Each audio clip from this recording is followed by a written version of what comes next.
Hello everyone, welcome back on my channel Study Mantra. I hope you all would be fine and giving your level best in your exam. जैसा कि आपको पता ही है इग्नू के exam चल रहे हैं और MEG वाले जो स्टूडेंट्स हैं उनका एग्जाम MEG 10 का एग्जाम 8 जुलाई को होने वाला है. उसके लिए ऑल द बेस्ट.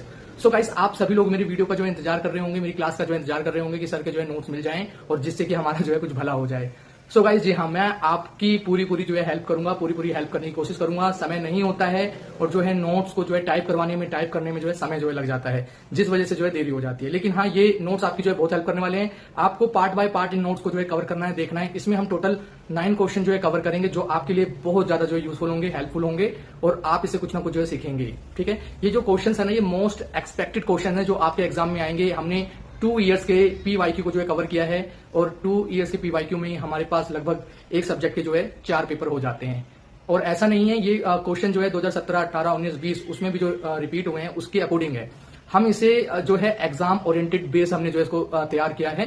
तो प्लीज आप वीडियो को जो है पूरा देखना, कवर करना. और यदि आप हमारे इन नोट्स को परचेज करना चाहते हैं तो 100 रुपीज पर सब्जेक्ट में आप हमारे नोट्स को परचेज भी कर सकते हैं. उसके लिए मैं लिंक इसका वीडियो के डिस्क्रिप्शन में जो है ना आपको जो है व्हाट्सअप नंबर दे दूंगा, आप वहां से जो है परचेज कर सकते हैं. और यदि आप चाहते हैं कि ये नोट्स आपको फ्री में मिल जाए तो उसके लिए आपको क्या करना है, हमारे चैनल को सब्सक्राइब करना है और साथ ही हमारे हर एक वीडियो को लाइक करते हुए नीचे जो है कमेंट करना है, we want notes. Okay, we want notes. यदि आप ऐसा कमेंट करते हैं तो आपको हमारे नोट्स आपके व्हाट्सअप चैनल पे जो है मिल जाएंगे. ओके, सो गाइस, अब MEG 10 की जो है बात करते हैं. देखिए गाइस, जो आपका MEG 10 जो सब्जेक्ट है ना, ये आपकी चेक करता है आपका थिंकिंग पावर जो है कितना अच्छा है, आप कितना अच्छा जो है इसमें जो है ना सोच सकते हैं. ठीक है, देखिए कुछ फैक्ट तो आपको जो है पता ही होने चाहिए. उसके साथ ही साथ आपकी इसके अंदर ना आपकी राइटिंग स्किल और आपकी थिंकिंग पावर को जो है चेक किया जाता है. आप कितना अच्छा जो है सोच सकते हैं और कितना अच्छा जो है लिख सकते हैं. तो इस एग्जाम के अंदर जितना आप बनाकर लिखना चाहते हैं, जितनी अपनी बातें जो लिखना चाहते हैं, उन सबको जो है जरूर अटेम्प्ट करना और जरूर से जो है लिखना. ठीक है, इसके अंदर जो आपका पहला क्वेश्चन आता है, जो मोस्ट कॉमन क्वेश्चन है, जो आपसे पूछा जाता है कि इंडिया के अंदर इंग्लिश को कैसे इंट्रोड्यूस जो है किया गया. ठीक है, एक क्वेश्चन ये आता है. फिर दूसरा क्वेश्चन ये आता है कि जो इंग्लिश है ना वो कैसे पावर एंड प्रिविलेज की जो है लैंग्वेज बन गई. ठीक है ना, 21 सेंचुरी में. ठीक है, या प्रेजेंट सिनारियो में इस प्रकार के क्वेश्चन जो है आते हैं. तो मेरे पास जो है आपका क्वेश्चन पेपर भी है. ये आपका जो है क्वेश्चन पेपर है. ठीक है, ये दिसंबर 2024 का क्वेश्चन पेपर है और इसमें जो है ना पावर एंड प्रिविलेज इंग्लिश के बारे में पूछा हुआ है कि इंग्लिश कैसे पावर एंड प्रिविलेज की जो है लैंग्वेज बन गया. ठीक है, और इसमें फिर एक क्वेश्चन आता है ना, एमरजेंस ऑफ इंग्लिश राइटिंग्स. तो इंग्लिश राइटिंग्स है, इंग्लिश की जो रचनाएं है ना, बुक्स वगैरह हैं, ये कब जो है बहुत ज्यादा मतलब उभार में जो है आ गई, तो इसके बारे में जो है लिखना है. फिर आपसे बंकिम चंद्र चटर्जी हो गए, माइकल मधुसूदन दत्त हो गए, नेहरू जी हो गए, गांधी हो गए, रविन्द्रनाथ टैगोर हो गए, तो इनके बारे में पूछ लेता है. तो उसके बारे में कुछ आपको फैक्ट चीजें जो है पता होनी चाहिए. ठीक है, इसके बाद TB मैकाले के बारे में जो है पूछ लेता है. ठीक है, तो अच्छा, जो कुछ बेसिक क्वेश्चन जो आपके एग्जाम में आते हैं तो उसमें से देखिए एक वर्ल्ड लैंग्वेज, इंग्लिश किस प्रकार से ग्लोबल लैंग्वेज, वर्ल्ड लैंग्वेजेस के ऊपर जो क्वेश्चन पूछा हुआ है. तो इजी क्वेश्चन है, ज्यादा हार्ड नहीं है. ठीक है ना, आप हार्ड इसको अपने आप बना देते हैं. तो बेसिक क्वेश्चन है, इनको हम जो है कवर करेंगे और हम केवल सिर्फ और सिर्फ मतलब दिसंबर 2024 के एग्जाम को नहीं, जो आपके प्रीवियस ईयर में एग्जाम्स में पूछे हुए क्वेश्चन है उनको जो है कवर करेंगे, उनको जो है कवर हम करते हुए जो है चलेंगे आगे. तो guys please part by part इस वीडियोस जो आएंगी उनको जो है देखना, चैनल को सब्सक्राइब करना, लाइक करना. ठीक है, समय नहीं होता है लेकिन फिर भी टाइम निकालते हैं आपके लिए वीडियो बनाने के लिए, आपकी हेल्प के लिए. तो प्लीज हमारे चैनल को सब्सक्राइब करो, सपोर्ट करो, कम से कम 1000 सब्सक्राइबर हमारे जो है पूरे हो जाएं. ठीक है गाइस, चलिए चलते हैं देरी ना करते हुए. Best of luck for your exam. Hello everyone, so it's our 6th video. इससे पहले हमने 5 वीडियोस अपने कंप्लीट कर लिए हैं. MEG 10 के मोस्ट एक्सपेक्टेड 5 क्वेश्चंस जो आपके एग्जाम में पूछे जा सकते हैं, उन क्वेश्चंस को हमने कवर कर लिया है. और ये हमारा जो है 6th वीडियो है और इस समय रात के 11 बज रहे हैं. मैं छत पे आया हूँ क्योंकि सब सो रहे हैं, कोई टीवी जो है देख रहा है, शांति नहीं है घर के अंदर. मैं छत पे आया हूँ ये वीडियो जो है बनाने के लिए, सिर्फ और सिर्फ आपके लिए, बिकॉज 8 जुलाई को आपका एग्ज़ाम है. उसके लिए all the best. I hope ये क्वेश्चंस आपकी जो है हेल्प करेंगे आपके एग्जाम में. ठीक है, तो चलिए क्वेश्चन की तरफ जो है चलते हैं और आपको समझाने का प्रयास करते हैं कि राजा राम मोहन रॉय ने किस प्रकार से अपना योगदान दिया इंडियन इंग्लिश राइटिंग्स में. इससे पहले जो हमने 4th क्वेश्चन कवर किया था, उस क्वेश्चन में हमने इंडियन इंग्लिश राइटिंग्स कैसे इमर्ज हुई थी उसके बारे में पढ़ा था, उसकी बॉडी के बारे में पढ़ा था. तो उसमें हमने कुछ राइटर्स के बारे में पढ़ा था, जिन राइटर्स को हमको ना थोड़ा ना एक्सप्लेन करना है. 20 मार्क्स जब ये क्वेश्चन आएगा तो हर एक राइटर के बारे में थोड़ा एक्सप्लेन करना है. ठीक है, तो उसी प्रकार से हमने अभी पीछे जो हमारा 5th वीडियो था, हमने उसमें बंकिम चंद्र चटर्जी के बारे में कुछ बातें पढ़ी. उसी प्रकार से इसमें हम राजा राम मोहन रॉय के बारे में पढ़ेंगे. उसके बाद माइकल मधुसूदन दत्त हैं, उनके बारे में पढ़ेंगे, रविन्द्रनाथ टैगोर के बारे में पढ़ेंगे, ठीक है। तो ऐसे हम जो है ना पढ़ेंगे। इवन आपने MEG 7 में जो हेनरी लुइस डेरिजियो की जो कविताएं पढ़ी हैं उनको भी आप मेंशन कर सकते हैं, ठीक है।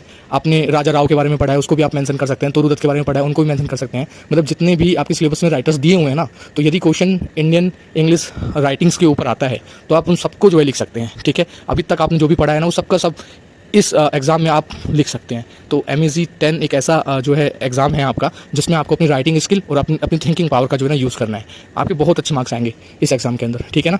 तो जितना आप अपने राइटिंग स्किल को जो है दिखा सकते हैं, ये एग्ज़ाम आपके लिए बेस्ट एग्ज़ाम होने वाला है, अपने हुनर को जो है दिखाने के लिए, ठीक है। चलिए देरी ना करते हुए हम राजा राम मोहन रॉय को जो है कवर करते हैं। देखिएगा इस सबसे पहले हम इसमें जो है इंट्रोडक्शन को जो है देखते हैं, ठीक है। तो आपका ये है MEG 10 राजा राम मोहन रॉय के बारे में हम पढ़ने वाले हैं। इंट्रोडक्शन को जो है देखते हैं। सबसे पहले Raja Ram Mohan Roy was born in a village named Radhanagar. तो राधानगर में जो है ये पैदा हुए थे in the Hooghly district of Bengal. तो कहाँ? बंगाल के हुगली डिस्ट्रिक्ट में जो है पैदा हुए थे 22 मई 1772, ठीक है। डेट जो है ध्यान रखना, 22 मई 1772, ठीक है। In an Orthodox and conservative Bengali ब्राह्मण पेरेंट्स, ठीक है। तो इनकी फैमिली भी क्या थी? ऑर्थोडॉक्स फैमिली थी, कंजर्वेटिव मतलब रूढ़िवादी फैमिली में, एक ब्राह्मण रूढ़िवादी फैमिली में इनका जो है जन्म हुआ था। He had his elementary education in the village school in Bengali, ठीक है। तो इनकी जो एलिमेंट्री एजुकेशन थी, शुरुआती पढ़ाई थी, वो गांव के ही एक स्कूल में बंगाली भाषा में हुई थी, ठीक है। ये ध्यान रखना है आपको। एट द एज ऑफ 12, जब ये 12 साल के हुए, ही लेफ्ट हिज होम, इन्होंने अपना घर छोड़ दिया, and joined a Muslim school इन पटना, ठीक है। तो 12 साल की उम्र में इन्होंने अपना स्कूल जो है त्याग दिया, छोड़ दिया, ठीक है। और इन्होंने एक मुस्लिम स्कूल जो है ज्वाइन किया, कहाँ पे? पटना में। And learned Persian and Arabic language which enabled him to read the Quran. तो इन्होंने वहाँ पे जो है पर्सियन और अरबिक लैंग्वेज जो है सीखी, जिन्होंने इसको लायक बना दिया कुरान के पढ़ने के। तो कुरान पढ़ के ये बहुत ज़्यादा इंस्पायर हुए, ठीक है। और कुरान के साथ साथ इन्होंने जो है सूफ़ी संत जो होते हैं, सूफ़ी सेंट्स को जो है पढ़ना स्टार्ट कर दिया, ठीक है ना। वो भी ओरिजिनल जो होती है ना उसको। ही taught himself the principle of Islamic religion. और इन्होंने अपने आप को, खुद को, स्वयं को जो है ना इस्लामिक रिलीजन के जो सिद्धांत होते हैं वो सब इन्होंने खुद सीखे, खुद से। एंड कल्चरल थ्रू 2 लैंग्वेजेस, 2 भाषाओं के द्वारा, ठीक है ना। 2 भाषाएं कौन सी थी? तो हम जानते हैं अरेबिक और पर्सियन, ठीक है guys. He taught himself the principle of Islamic, ठीक है, हम पढ़ लिया। Now he began to critique Hindu orthodox. तो उसके बाद ये क्या हुए? जो हिंदू सभ्यता थी ना, जो हिंदुओं के अंदर जो रूढ़िवादी विचार थे, उसके ये क्या बन गए? आलोचक बन गए, क्रिटिक्यू बन गए, ठीक है। उन्होंने उसकी आलोचना करना शुरू कर दिया। When he was 16 years old, जब वो 16 साल के हुए, had an anti Hindu image, his father expelled him out of the home. तो जब ये 16 साल के हुए तो इनकी जो इमेज थी ना, वो एक प्रकार से एंटी हिंदू इमेज थी, और इनके पिताजी ने इनको इनके घर से जो है बाहर निकाल दिया, ठीक है। Raja went to northern Indian and spend 3 years in his quest for knowledge of Buddhism. तो इन्होंने जो है नॉर्दर्न इंडिया में 3 साल जो है स्पेंड किए, और लेकिन जो क्वेश्चनों को जो है जानने के लिए इन्होंने बुद्धिज्म, ठीक है ना, को अपना लिया, ठीक है। Then he travel to Banaras and studied Sanskrit and all the knowledge of Hindu religion acquired, ठीक है। फिर इन्होंने जो है ना यात्रा करी बनारस की, और वहाँ पे इन्होंने संस्कृत जो है सीखी, संस्कृत की पढ़ाई करी। All the knowledge of Hindu religion, और जो इन्होंने हिंदू रिलीजन के बारे में जो भी ज्ञान था ना उसको अपनाया, ठीक है। His father brought him back to Calcutta, और इनके पिताजी इनको कलकत्ता जो है वापस ले आए। And to employment with East India Company 1803। तो 1803 में इनको ईस्ट इंडिया कंपनी में एम्प्लॉयमेंट दिलवाने के लिए इनके पिताजी इनको वापस ले आए। He was posted in Rangpur where he learn Jainism.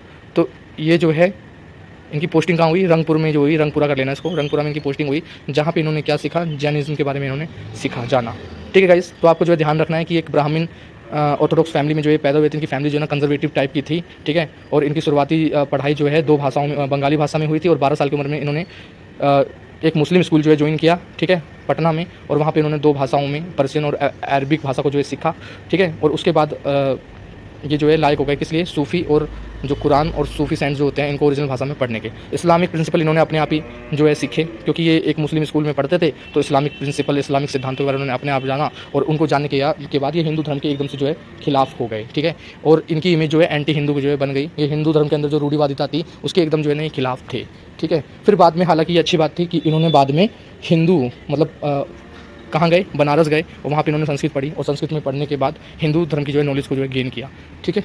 और देखिए, जो कोई भी जो धर्म सुधारक होता है ना, या सुधारक, ये भी एक तरह से ना रिफॉर्मर है। तो ये हिंदू थे, इसीलिए इन्होंने हिंदू धर्म के अंदर जो है ना सुधार करने का प्रयास किया। इसी प्रकार से यदि कोई मुसलमान सुधारक होता तो उसे भी अपने धर्म के अंदर जो है सुधार करने चाहिए थे, ठीक है। चलिए आगे चलते हैं।